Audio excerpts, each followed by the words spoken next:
Jina yangu ni Wilkista Nyaboke Kaumba. Moja aliingia nyumbani yuko mlevi. Kutoka saa 3:30 na alienda acha ndogo. Amuongoza hakuna kukucha. Elita kampiga simu kamuuliza, akamwambia mimi aenda kuang'asa huko na nguo yake mpaya akuje. Ya wanangu niambia toka hapa, toka kabisa boma yetu. Na sasa tuseme leo usiku ndio tumeona hiyo maajabu, sisi hatujaiona. Sasa hapa nyumbani tumekuwa na shida kubwa sana kila wakati. Ikifika usiku watu hawalali. Nasikia tu watu wanakuja wanatembea usiku kwa boma. Ukienda kutoka hakuna mtu. Lakini leo ilikuwa kama siku 40 kwa hao watu.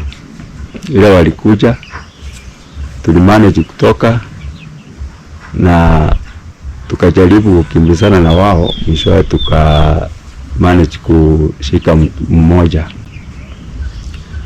Huyo tulimpata kama ameingia kwa ndugu yangu, ameonga mlango kidogo. Wakati alisikia kama ndugu yangu amesikia, akatoroka kwa hiyo mlango mwingine. Yule ndugu yangu alitoka kwenda kuangalia hivi, akamuona ndio huyo amesquat kwa hiyo mlango mwingine.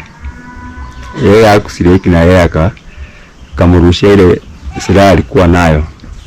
Ndio huyo mtu akastuka, ndugu yangu akaanguka na yeye. Ndiye anafunikia hii. Sasa alikuwa anachimba hapa ndio labda aweke ndani. Ndio wenyewe wakasikia kutoka ndani. Jamaa yule alikuja akaingia hapa kwa hii mlango. Akaanza kulima hapa hivi.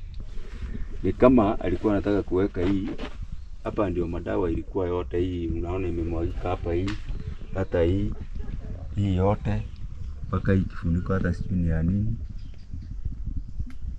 Hii ni madawa hii yote ilikuwa kwa hii kitu. Na maanisha alikuwa sasa ameanza kuchimba hapa. Kuna mahali alikuwa anachimba, tukapata kuna hii mbegu ya avocado ameitengeneza, ile njia ameitengeneza, akatengeneza kashimo hivi. Ile vitu zilikuwa hapo ni vitu mingi sana, tukaona ni madawa. Bado iko na kifuniko yake. Sasa alikuwa kwa ile harakati ya kuchimba ndio aweke labda hiyo madawa hapo kwa mlango. Kwa majina ni Gladys Paulo, mshirika wa kanisa ya Full Gospel Churches of Kenya, Liankuru. Na serikali pia inyoshe mkono itusaidie, maana hiki si kitendo cha mara ya kwanza. Ndiye anafunikia hii.